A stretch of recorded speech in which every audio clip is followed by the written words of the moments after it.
안녕하세요, 여러분. 제가 잠깐 기도하고, 그리고 오늘 말씀 증거하는 시간 갖겠습니다. 하나님, 감사합니다. 하나님, 오늘도 주의 말씀 앞에 우리가 섭니다. 하나님 말씀을 전하는 자나, 말씀을 듣는 자나, 하나님의 말씀 앞에 섭니다. 하나님, 말씀으로 우리를 인도하시고, 말씀으로 우리를 교훈하시고, 말씀으로 우리를 가르치시고, 말씀 가운데로 하나님 우리를 초청하시는 하나님, 또 그 말씀 자체이신 하나님, 하나님 오늘 이 말씀으로 주께서 온전히 좌정하시고 임하여 주시사 하나님 우리로 하나님의 말씀 가운데로 살아갈 수 있는, 말씀으로 인하여 살아갈 수 있는 말씀의 힘과 능력으로 우리의 삶을 살아낼 수 있는 하나님 그러한 우리가 되어지기를 원하면서 하나님 오늘 이 시간 주님 앞에 맡겨드립니다. 하나님 말씀의 첫 시간입니다. 하나님 예배 마치는 시간까지 주께서 함께하여 주시고 하나님 진리의 성령 대신 성령 하나님께서 하나님 우리로 하나님 말씀을 받기에 합당한 마음으로 우리를 준비시켜 주시기를 원합니다.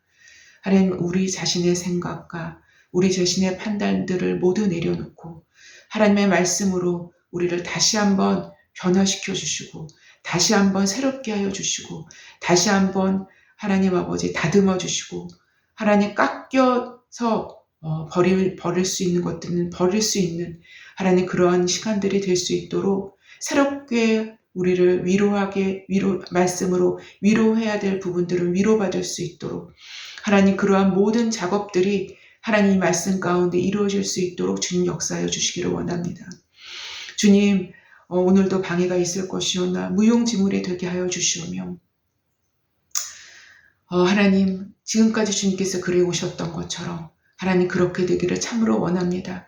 그래서 말씀의 주인 되신 주께서 말씀 되신 주님만이 온전히 증거되어 줄 수 있게 하시고 하나님 말씀을 선포하는 말씀을 오늘 들고 선 저까지도 하나님 완전히 하나님 감추어 주시고 주님만이 온전히 증거될 수 있는 주의 말씀만이 온전히 뚜렷하게 각인되어 줄 수 있는 사람마다 말씀을 듣는 모든 자들에게 그렇게 될 수 있는 시간이 되기를 참으로 간절히 바라고 원하오며 예수님의 이름으로 기도했습니다. 아멘.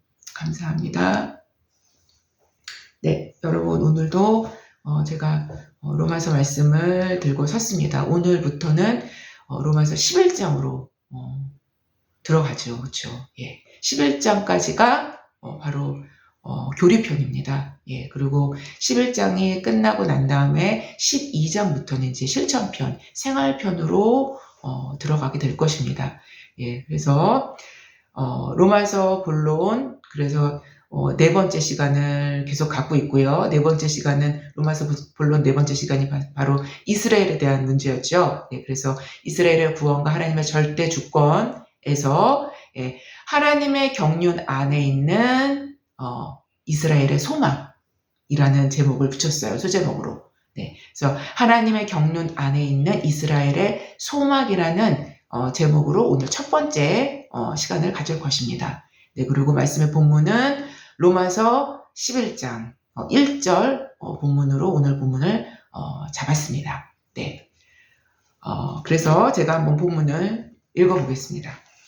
로마서 11장 1절입니다. 그러므로 내가 말하노니 하나님이 자기 백성을 버리셨느냐? 그럴 수 없느니라. 나도 이스라엘이니요 아브라함의 씨에서 난 자요 베냐민 지파라 라고 사도 바울은 로마서 11장 1절에서 이렇게 말씀을 증거하고 있습니다. 예. 여러분 제가 오늘은 식인종 추장 이야기로 한번 시작을 해볼까 합니다. 예. 식인종 출신의 아프리카인이 식인종 추장이었죠. 식인종 출신의 아프리카인이 영국의 유명한 명문대학에 유학을 하고 있었습니다. 예. 그는 아프리카 어느 지방의 추장의 아들로서 추장의 아들이었습니다. 죄송합니다. 추장의 아들로서 우수한 성적으로 공부를 마치고 본국에 돌아갔던 거예요. 이런 일이 다 있었습니다. 10년 후에 어떤 백인 동창생이 아프리카를 여행하다가 그를 만나게 된 것입니다.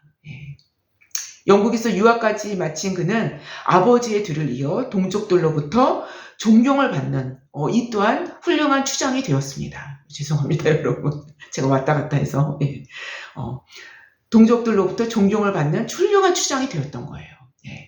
다른 동족들과는 달리 양복을 입고 매우 세련된 모습의 추장은 이제 그 아버지와는 달랐던 거죠. 세련된 모습의 추장은 동창생인 여행객을 반갑게 맞이하면서 식사를 대접했던 것입니다. 그런데 그 추장은 다른 식인종들과 마찬가지로 사람 고기를 먹고 있었던 거예요. 사람 고기를 먹는 것이었습니다. 여행객 친구는 너무나 놀랐던 거예요. 이렇게 얘기했습니다. 아니, 영국에서 명문대학까지 나온 분이 어떻게 사람 고기를 먹을 수 있습니까? 라고 반문을 한 것입니다. 그랬더니 친구 추장은 한 손을 높이 들어 보이면서 이렇게 얘기를 한 거예요. 그래서 나는 포크로 먹고 있지 않습니까? 보세요. 다른 사람들은 손으로 먹고 있죠. 이게 배운 사람과 배우지 못한 사람의 차이가 아닐까 싶습니다. 라고 아주 점잖게 얘기를 했던 것입니다. 이 추장은 영국에서 공부를 하면서 본질은 보지 못하고 껍질만 본 것입니다. 껍질만 보고 온 셈이었던 것이죠. 우리의 신앙 역시 본질을 잃어버리고 껍질만 남겨지게 될 위험은 우리 시대의 사상적 흐름을 볼 때 항상 도사리고 있게 될 수 있는 위험 요소라고 할 수 있을 것입니다. 사실상 사물의 본질을 꿰뚫을 수 있는 그 속을 들여다볼 수 있는 힘이 통찰력이라고 우리는 부르고 있는 거예요. 통찰력이라고 할 수 있습니다. 이러한 통찰력은 우리로 껍질에 속지 않는, 표면의 어떤 것에 좌우되지 않는 본질을 향해 갈 수 있게 한다라는 것입니다. 반면에 껍질을 전부로 생각하거나 표면적으로 좋아 보이는 것을 취하고자 했을 때 인간에게서 벌어질 수 있는 일은 그 껍질로 자신의 모습을 아름답게 미화할 수 있는 온갖 종류의 가면들을, 그것도 아주 실용적이면서 그럴싸한 가면들을 자신을 위해 만들어내는데 아주 능한 자들이 될 수밖에 없다라는 것입니다. 다시 말씀드린다면 껍질에 집중할 때 더 실용적인 껍질을 자신을 위해 만들어내게 된다는 것입니다. 더 나아가 껍질에 집중할수록 본질과는 더욱 멀어질 수밖에 없고 본질을 볼 수 있는 눈은 점점 더 감겨져 버릴 수밖에 없게 된다는 사실은 분명하다는 것입니다. 아마도 모르긴 몰라도 영국 명문대학에서 유학한 식인종 추장은 자신이 영국인처럼 양복을 빼입고 포크를 사용하고 있다라는 그 문명인이라는 그 껍질로 인하여 진짜 문명인이 되는 시각은 도리어 점점 더 눈에 가려지게 된 것이죠. 눈에 가려지고 그의 눈을 덮어버리는 현상이 일어났다라는 것입니다. 오히려 양복을 빼입지 않고 포크도 전혀 사용할 줄 모르는 일반 식인종보다도 더 참된 문명인으로서의 길을 가기에 상당한 장애물로서의 역할을 했을 것이라는 생각이 들기도 하다는 것이죠. 왜냐하면 나의 생각은 이미 문명화되었고 나는 문명인이라는 생각을 굳히게 하는데 그 생각을 굳히게 하는데 이런 양복들이나 포크 등이 자신에게 큰 역할을 했을 것이고 이러한 자기 자신에 대한 굳혀진 생각은 자신이 지금 그 포크를 사용해서 어떠한 고기를 먹고 앉아 있는지 인식할 수 있는 인식의 눈을 감기게 하는데 지대한 영향력을 행사했을 것임은 분명했다는 것입니다. 더 힘들어진 것이죠. 더 난제에 빠지게 된 것입니다. 다시 말씀드린다면 그의 영국 명문대라는 학위와 양복 그리고 포크는 식인종 추장인 자기 자신을 문명인으로 치부하려 드는 미혹을 가져다주는 강력한 매개체 역할을 했다는 것입니다. 이 미혹입니다. 그러나 그는 너무도 완연한 식인종이었을 뿐이었다는 것입니다. 너무도 완연.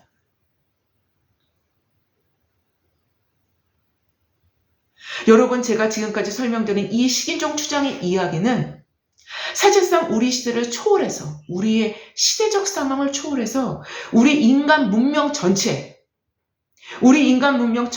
관통하고 있는 허구와 어떤 그 허구의 실상의 문제인 셈인 것입니다. 그리고 하나님은 모든 인류 중에서 유대인이라는 한 민족을 샘플로서 성경은 인간 본성의 타락한 모습인 껍질의 이야기를 성경을 통해서 지금 하고 있는 것입니다. 우리는 이미 로마서 3장 1절부터 2절과 로마서 9장 4절부터 5절 이하에서 알아본 바와 같이 유대인들에게는 하나님으로부터 부여받은 그들만의 이점들이 이미 확보되어 있었던 것입니다. 그들만의 이점이 확보되어 있었던 거예요. 그런즉 유대인이 나음이 무엇이며 할례의 유익이 무엇이냐? 범사에 많으니 우선은 그들이 하나님의 말씀을 맡았음이니라. 라고 로마서 3장 1절부터 2절에 기록하고 있습니다. 그들이 하나님의 말씀을 맡았다는 것입니다. 또다시 그들은 로마서 9장에서는 이 말씀을 계속 인용하게 될 텐데요. 그들은 이스라엘 사람이라 그들에게는 양자됨과 영광과 언약들과 율법을 세우신 것과 예배와 약속들이 있고 조상들도 그들의 것이요 육신으로 하면 그들에게서 나셨으니 그는 만물 위에 계셔서 세세에 찬양받으실 하나님이시라. 아멘. 바로 하나님의 아들조차도 그들의 육적인 혈통으로 태어나시지 않으셨습니까? 바로 로마서 9장의 4절부터 5절까지 쭉 이제 기록을 제가 지금 읽어드린 것입니다. 그러나 이러한 놀라운 이점들이 확보되어 있었음에도 그들은 오히려 이러한 이점들로 인하여 놀랍도록 그리스도를 거부하는데 이 모든 것들을 사용했다라는 것입니다. 그리스도를 거부하는데 이 모든 것들을 사용해왔다는 거예요.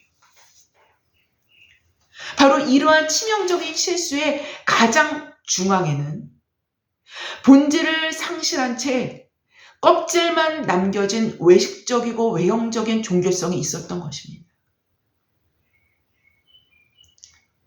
문명인을 상징하는 포크라는 도구를 사용해서 가장 야만적인 인육을 즐기는 식인종 친구의 모습은 우리에게 기괴한 인상을 남기듯이 참으로 기괴한 인상을 남기듯이 이와 비슷하게 비슷하게 하나님의 백성됨의 표식을 갖고 있는 유대인들이 가장 기만적인 형태로 왜곡된 채 율법을 범하는, 그래서 더욱 하나님을 욕되게 하는 모습으로 그의 아들을 내어 넘겨주지 않았습니까? 죽음에. 가장 욕되게 하나님을 욕되게 하는 모습으로 변질되어져 버린 것입니다. 따라서 이에 대한 그 상응하는 결과가 초래되게 되었는데, 바로 자신들의 주가 되는 하나님이 자기 땅에 왔으나 그를 십자가에 잔인하게 못 박아 죽이는 기가 막힌 일들이 벌어지게 된 것이 아니겠습니까? 이 사실을 사도는 주목해서 로마서에서 기록합니다. 본질이 망각된 채 껍질과 표면에 집중될 때 그 결과물은 왜곡과 외식과 간교하게 숨겨진 불순종과 불신앙들로 하나님을 모욕하는 결과물들이 수순으로 따라오게 될 수밖에 없다는 것입니다. 그들의 순종은요, 불순종이었지만 간교하게 숨겨진 불순종이었어요. 그들의 신앙은 하나님을 신뢰하지 않은 채로 율법의 조목조목들을 그냥 지키고자 하는 열정으로 가득 찼던 것입니다. 그래서 로마서 10장 20절부터 21절, 그러니까 10장을 마무리하는 시점에서 사도는 너희들의 불순종과 불신앙으로 하나님께서 이방인들, 그러니까 하나님 나를 찾지 않았던 자들에게 내가 그들에게 찾은 바 되고, 하나님 내게 묻지 아니한 자들에게 내가 나타날 것을 예언한 이사야서 65장 1절을 인용해서 이 예언이 명백하게 성취되었음을 사도는 기록했었던 것입니다. 더 나아가 순종하지 아니하고 거슬러 말하는 백성에게 내가 종일 내 손을 벌렸노라 라고 이사야서 65장 2절을 다시 인용함으로써 10장을 마무리한 것입니다. 이제는 내 손을 이방인들에게 벌리시겠다라는 하나님의 마음을 넌지시 보여주시는 구절임과 동시에 이스라엘의 막장을 보는 듯한 인상을 감출 수 없다라는 것입니다. 하나님은 인내하실 만큼 인내하셨고 계속 그 사랑의 손을, 인내의 손을 벌리시고 계셨던 것이죠. 하나님이 인내하실 만큼 인내하셨고 긍휼을 베푸실 만큼 긍휼을 베푸신 하나님의 은혜를 이 구절에서 충분히 보여주고 있음을 우리는 알게 됩니다. 그렇다면 바로 이 시점에서 생각되어질 수밖에 없는 것은 무엇일까요? 이제 이스라엘 운명은 끝이 났는가? 더 이상 하나님의 긍휼과 인내가 이스라엘에게는 작동되어 줄 수 없었던 것인가? 라는 질문을 자연스럽게 하게 될 수밖에 없다는 것이죠. 이런 질문들이 쏟아져 나올 수밖에 없는 바로 이 시점에서 사도는 로마서 11장 1절에 들어서면서 이렇게 말하기 시작합니다. 그러므로 내가 말하노니 하나님이 자기 백성을 버리셨느냐? 결코 그럴 수 없느니라. 그럴 수 없느니라. 라고 명백한 답을 제시하면서 11장의 문을 열어갑니다. 하나님은 자기 백성을, 곧 이스라엘을 버리실 수 없다라고 사도를 통해서 선언한 것입니다. 그런 후에 이 명백한 답에 대한 예증으로 자기 자신을 말하고 있는 것입니다. 자기 자신.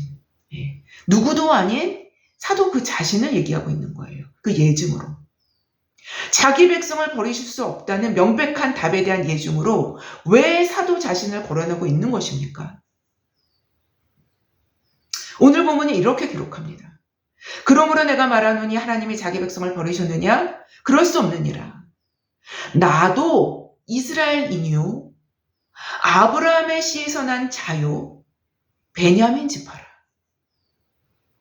라고 기록합니다. 그러니까 완전히 골수배기 유대인이라는 소리입니다. 아주 뿌리 깊은 유대인이라는 거를, 그 지파, 베냐민 지파라는 지파의 어느 지파에 속하느냐, 베냐민 지파에 속했다라는 것까지 말씀하면서 아주 뿌리 깊은 유대인임을 증언하고 있는 것입니다. 지금 사도는 자신을 회상합니다. 그런데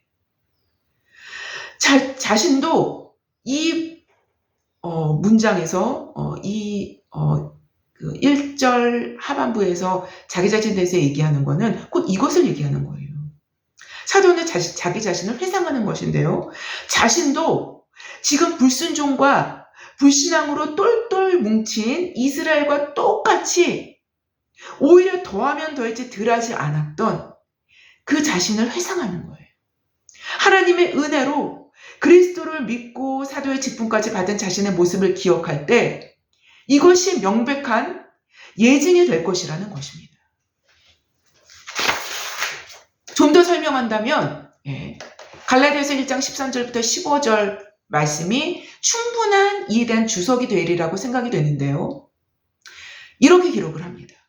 내가 이전에 유대교에 있을 때 행한 일을 너희가 들었거니와 하나님의 교회를 심히 박해하여 멸하고 내가 내 동족 중 여러 영겁자보다 유대교를 지나치게 믿어 내 조상의 전통에 대하여 더욱 열심히 있었으나 그러나 내 어머니의 태로부터 나를 택정하시고 그의 은혜로 나를 부르신 이가 라고 갈라디아서 1장 13절부터 15절은 기록하고 있습니다. 바로 이러한 내가 하나님의 은혜로 사도까지 되었다는 것입니다. 그걸 증언하고 있는 거예요.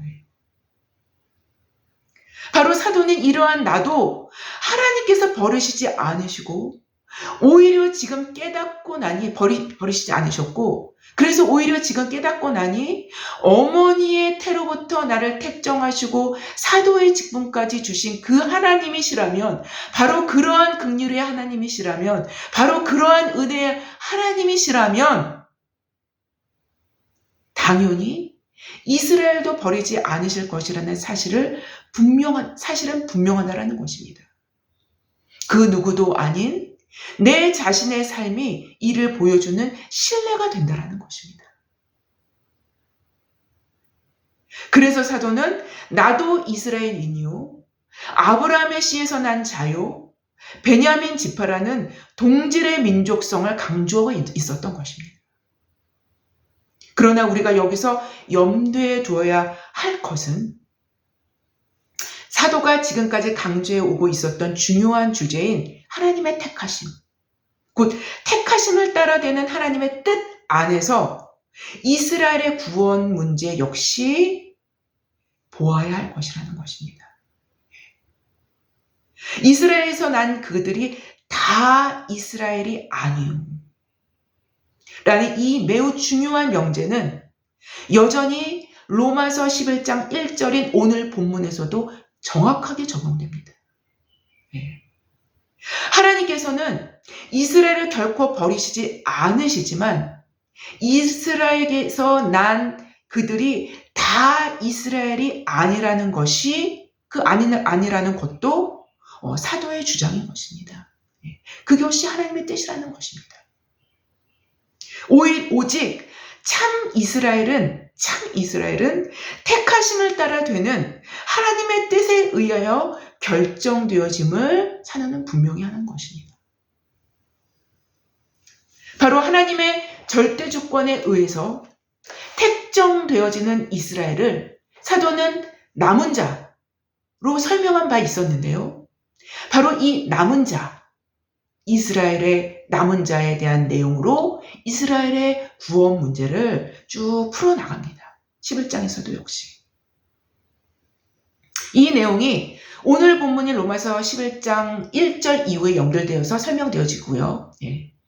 여러분 그런데요. 기억나십니까? 제가 9장을 설명해 나갈 때 남은 자의 특징을 말씀드린 적이 있었습니다. 몇 주에 걸쳐서. 예. 중요하기 때문에 몇 주에 걸쳐서 남은 자의 특성을 제가 기록했어요. 설교 말씀드린 적이 있었어요. 특별히 미가서 5장 7절에 나타난 남은 자를 설명하면서 이사야 25장 9절 말씀과 함께 설명드린 적이 있었습니다. 예. 야곱의 남은 자는 많은 백성 가운데 있으리니. 예. 아주 묘한 설명이 진행이 되죠. 많은 백성 가운데 있으리니. 그들은 여호와께로부터 내리는 이슬과 같고 풀 위에 내리는 단비 같아서 사람을 기다리지 아니하며 인생을 기다리지 아니할 것이며. 이것이 미가서 5장 7절 말씀에 기록이 됩니다. 이것이 남은 자의 특징이라는 것입니다. 이것이 남은 자의 특징인 거예요. 남은 자들은 사람을 의존해서 사람을 기다리지 않는다는 것입니다. 코에 호흡이 끊어지면 없어질 인생을 기다리지 않는다는 거예요. 그렇다면 이 남은 자들은 누구를 가리킬까요? 이것을 이사야 25장 9절에서 마치 이 미가에서 말씀을 받아서 이사야 말씀이 기록된 걸 마냥 이 말씀을 받아서 이사야 25장 9절은 이렇게 기록을 해요. 그날에 말하기를 이는 우리의 하나님이시니라. 우리가 그를 기다렸으니 우리가 그를 기다렸다는 거예요. 우리가 그를 기다렸으니 그가 우리를 구원하시리로다. 이는 여호와시라. 우리가 그를 기다렸으니 우리는 그의 구원을 기뻐하며 즐거워하리라 할 것이며. 바로 남은 자는, 그 남은 자의 특징은 하나님을 기다리는 자들인 거예요. 하나님을 기다리는 자들인 것입니다. 그렇기 때문에 하나님을 의존할 수밖에 없겠죠. 하나님만을 의존하는 자들인 것입니다. 그래서 그의 도움만을 기다리고 의존하는 특징이 바로 남은 자의 특징인 거예요.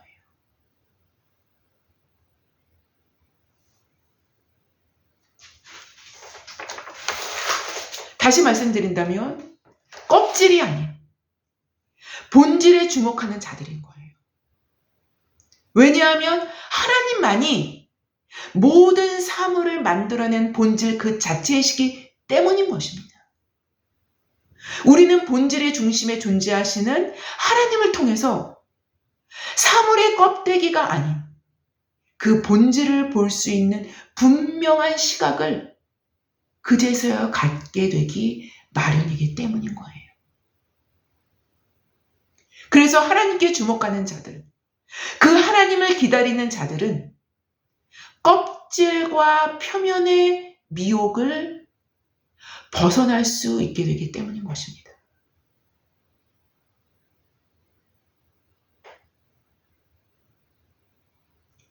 따라서 이스라엘의 남은 자들은 로마서 10장 16절에 사도가 표현한 바 있는 그들이 다 복음을 순종하지 아니하였도다 라고 표현한 이 부류의 범주 내에 속하는 자들과 아주 대비적으로 나누어서 분류하고 있는 것을 보게 됩니다.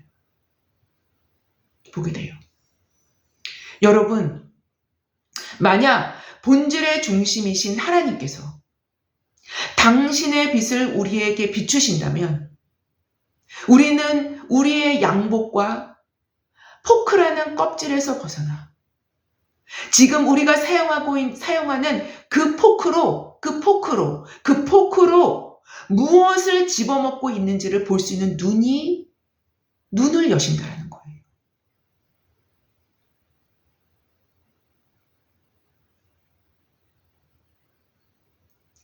그 빛은 우리의 정체를 밝히시며 우리의 행위의 깊은 곳을 집어내십니다. 우리 행위의 깊은 곳을 집어내셔요. 그래서 우리를 본질로 이끄십니다.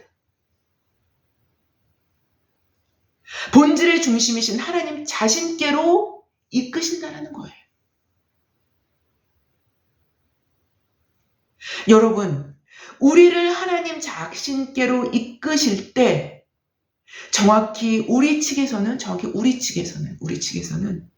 하나님을 기다리는 중심을 그 마음에 품게 되는 것입니다. 그분께 핵심의 모든 것이 있음을 알게 되기에 그분 외에는 기다릴 만한 그 존재는 있을 수가 없게 되는 거예요. 기다림은 시간의 선상에 나타나는 믿음인 거예요. 기다림은요, 시간의 선상에 나타나는 믿음인 거예요. 믿음이 시간 속에서 융해되는 것이 곧 기다림인 것입니다.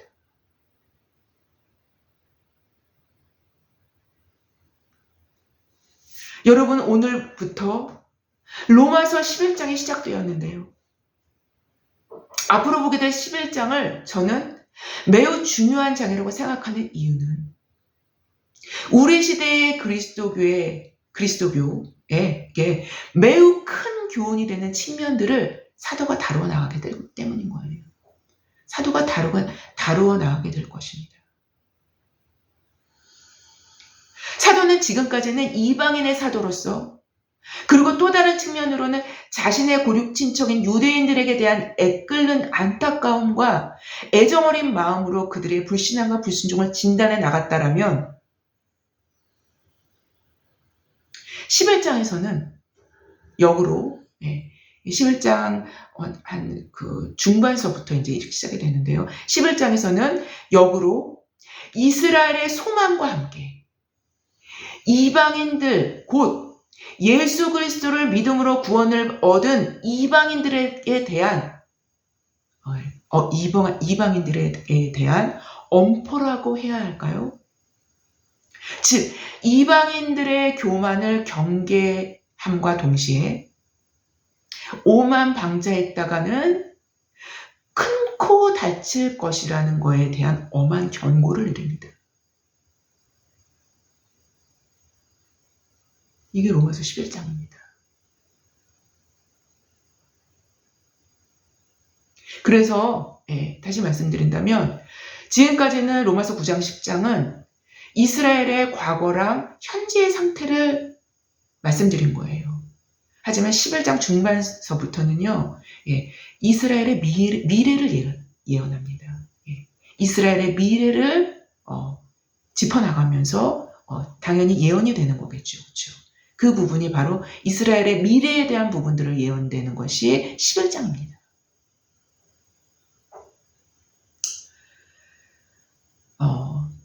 여하튼 이방인들의 교만을 경계함과 동시에 오만 방자했다가는 큰 코 다칠 것에 대한 엄한 경고를 내립니다. 베드로 사도는 베드로전서 1장 17절에 이렇게 기록을 합니다. 외모를 보시지 않고 각 사람의 행위대로 심판하시는 일을, 사람을 외모로 취하시지 않는다는 것입니다. 외모로 보시지 않고 각 사람의 행위대로 심판하시는 일을 너희가 아버지라 부른즉 너희가 나그네로 있을 때를 두려움으로 지내라. 이 말씀이 구약 말씀이 아닙니다. 베드로전서 1장 17절 말씀입니다. 베드로 사도가 얘기한 거예요. 여러분, 성경, 그것도 신약 성경에서도 이런 말씀이 심심치 않게 나옵니다. 우리는 항상 우리가 보고 싶은 것만 따서 보기 때문에 그런 거예요. 하나님은 본질의 중심부이시며 그래서 모든 사물을 꿰뚫어 보십니다. 하나님은 만홀히 여김을 받지 않으시는 분이시라는 거. 두려움을 모두 나쁘고 부정적으로 보는 것은 사실상 비성경적인 것을 여러분 아십니까? 물론 두려움의 거의 대부분은 부정적인 거예요. 예, 맞습니다. 두려움은 부정적인 것입니다. 예. 두려워하는 자는 그 성에 들어가지 못합니다. 계시록에 나옵니다. 예. 그러한 두려움은 거의 대부분의 두려움이죠. 인간이 갖고 있는 두려움에. 예. 하지만 두려움이란 그 100% 전체가 모든 것이 나쁜 것은 아닙니다. 그 중에서 한 가지는 반드시 갖고 있어야 될 두려움입니다. 거룩한 두려움. 예. 거룩한 두려움은 성령에서 권장하며 이러한 거룩한 두려움을 우리는 경외함이라는 용어로 표현합니다. 이것이 지금 베드로 사도가 얘기했던 바로 그 두려움입니다. 이것이 인간이 가질 수 있는 최고의 지혜임을 또한 잠언서는 기록하고 있지 않습니까? 여러분, 제가 이렇게 말씀드리는 이유는 유행을 타는 신앙은 여러분, 신앙도 유행을 탑니다. 유행을 타는 신앙은 그리 올바르지 않은 것입니다. 그리 올바르지 않은 거예요. 왜냐하면 진짜 중요한 그 나머지 성경에서 말씀되어지는 것들을 다 까막눈이 돼버려요. 그 유행 때문에. 진리는 유행을 타지 않습니다. 그래서 진리인 거예요. 그 이유는 진리의 특성이 바로 그것이기 때문인 것입니다. 진리는 한 시대나 한 시간이나 한 세대에만 있는 것이 아닙니다. 진리는 알파와 오메가입니다. 처음부터 마지막까지 존재하는 것이 진리인 거기 때문인 거예요. 그 이유는 그래서 진리의 특성이 바로 거기에 있기 때문인 거예요. 그래서 유행을 타지 않습니다. 진리는 영원히 변할 수 없는 속성을 그 내부적으로 갖고 있기 때문인 것입니다.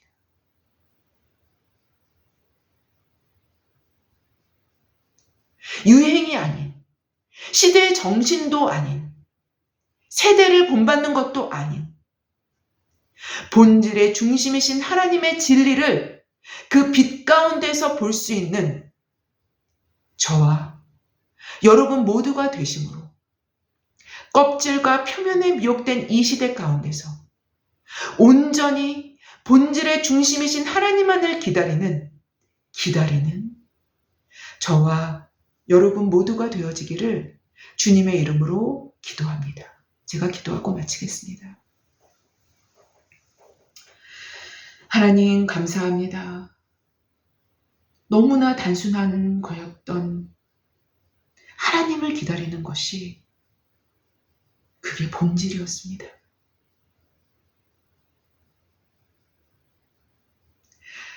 어린 신앙에서도 이 부분이 있고 깊은 신앙에서도 이 부분이 있습니다. 왜냐하면 그것이 본질이기 때문입니다. 하나님, 우리에게 본질을 볼 수 있는 눈을 주시고 이것이 열린 눈이 아닙니까? 보아도 보지 못하는 눈이 아닌 볼 수 있는 눈이 아닙니까? 하나님, 우리로 진리 가운데로 인도되어지게 하여 주시고 진리 가운데로 인도되어질 수 있게 하는 분은 오직 진리의 성령님 뿐이시오니 우리로 진리의 성령님으로 함께 할 수 있는 그가 내 안에 우리가 그 안에 거할 수 있는 그러한 우리 모두가 될 수 있도록 다시 한번 간구합니다. 감사하며 예수님의 이름으로 기도했습니다. 아멘. 감사합니다.